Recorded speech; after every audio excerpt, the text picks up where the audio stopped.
నమస్తే, welcome to Suman TV. నేను మీ యామ్ని. ప్రస్తుతం మనతో ఉన్నారు ప్రముఖ ఆధ్యాత్మికవేత్త, ప్రముఖ జ్యోతిష్య వాస్తు పండితులు మాడుగుల శివప్రసాద్ గురుగారు ఉన్నారు. వారితో మాట్లాడదాం.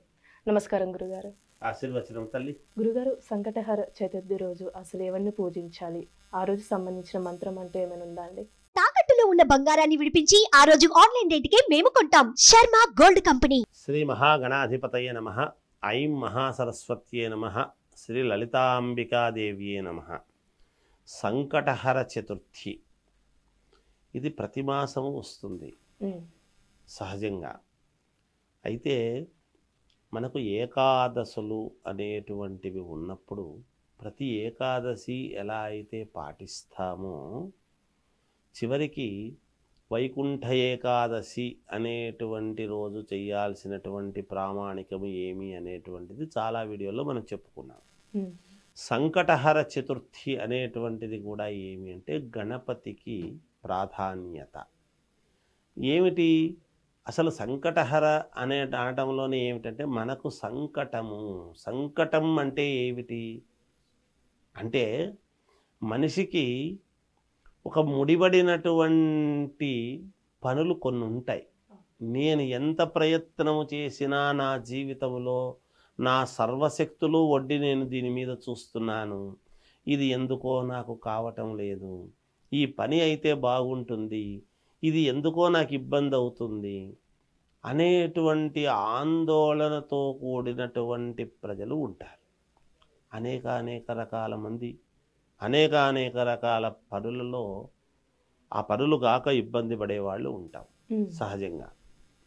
అయితే వినాయకుడిని మనం ఏ కార్యక్రమానికైనా ముందెందుకు పూజ చేసుకుంటున్నట్టు, ఆ కార్యక్రమము ఎటువంటి విఘ్నాలు లేకుండా నిర్విఘ్నముగా ఇబ్బందులు లేకుండా సజావుగా ఆ కార్యక్రమం అంతా పూర్తి కావాలని కదా చేసుకుంటాం, అంతే కదా.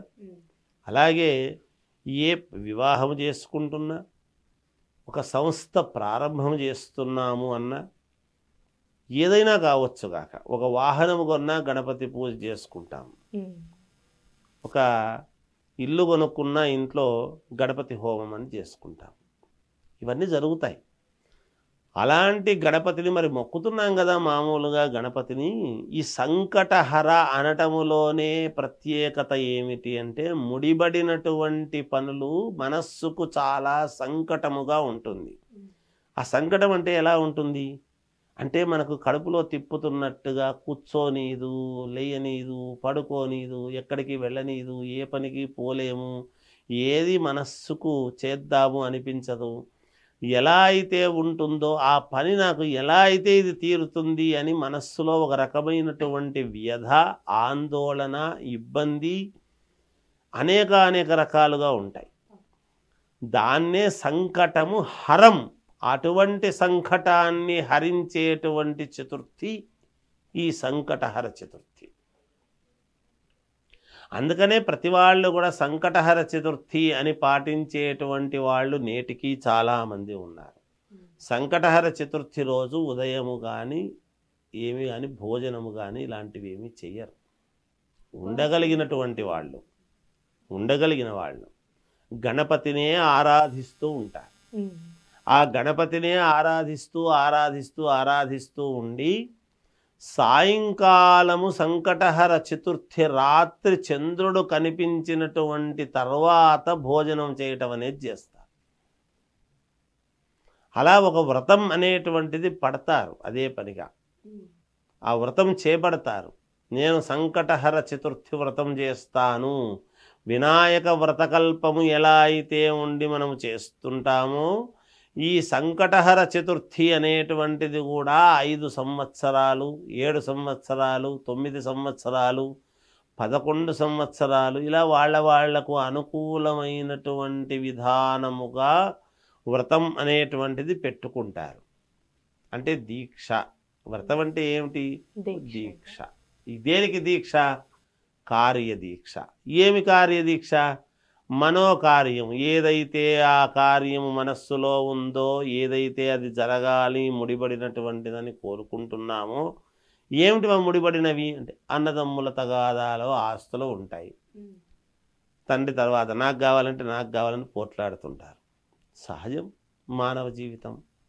నాకు కావాలని లేదు, ఏదో డబ్బుల్లో తేడా వచ్చింది, పంపకాల్లో తేడా వచ్చింది, కాదు ఒక గృహంది, ఇంటిది, కోర్టు ఎవడో వచ్చి అనూహ్యంగా మన ఇంటి మీద ఇది నాది అని వేస్తే అదేదో తెమలక తనకలాడుతూ ఉంటాం. అటువంటి విషయాల్లో కానీ ఈ సంకటహరము అనేటువంటి చతుర్థి నాడు ఇది గనక చేస్తే, ఈ సంకటహర చతుర్థి రోజు గణపతిని ఎక్కువగా ఆరాధన చేసుకుంటే యోగదాయకముగా మేలు జరుగుతుంది అని దాని అర్థం. మంత్రము అంటే మామూలుగా ఏదైనా సంకటహర చతుర్థి అనేటువంటిది మంత్రం చాలా పెద్దగా ఉంది నిజానికి ఆనాడు చదువుకునేటువంటిది. అయితే మత్సుకు మామూలుగా చదువుకోవాల్సినటువంటిది ఏమిటంటే గం గణపతయే నమః, గం గణాధిప. అందులోనూ సోమవారం వచ్చినది. సోమవారము పరమేశ్వరుడికి చాలా ప్రీతి, చంద్రుడికి చాలా ప్రీతి, చాలా ఇది. అందుకని సోమవారం నాడు ఈసారి 29వ తారీఖు సంకటహర చతుర్థి అని వచ్చింది. చంద్రుడు, అందుకని చంద్రుడిని చూసిన తర్వాత అప్పుడు భోజనం చేయటం అనేది చేస్తారు, ఉదయం అంతా ఉపవాసం ఉండి. అలా కొన్ని వారాలు, ఒక 7 వారాలు, 11 వారాలు, 11 సార్లు, 7 సార్లు ఇవి సంకటహర చతుర్థిని పాటిస్తాను అని మొక్కుకోవటం 5 చతుర్థులో అనుకూలం చూసుకొని ఎవరి సౌకర్యాన్ని బట్టి వాళ్ళు ఒక వ్రతములాగా తీసుకొని చేయవచ్చును.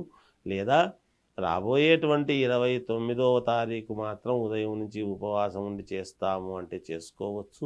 ఒకవేళ ఉపవాసము ఉండలేము అంటే అల్పాహారము తీసుకొని చతుర్థి వ్రతం అంటే సాయంకాలం ఏం చేయాలి, వ్రతం అంటే వ్రతం ఏం చేయాలనేది ఏం కాదు. ఎక్కడైనా గణపతి గుడికి పోవడము, కాస్త అటుకులు, బెల్లము, గరక అవి గణపతికి ప్రసాదించడము, గం గణపతయే నమః, గం గణపతయే నమః అని ఒక 27 ప్రదక్షిణలు, 54 ప్రదక్షిణలు, వీలైతే 108 ప్రదక్షిణలు చేయడము, ఒక 3, 9, 5 గుంజీలు తీయడము, గణపతికి నమస్కారం చేసుకొచ్చుకుంటే మేలు జరుగుతుంది గాక.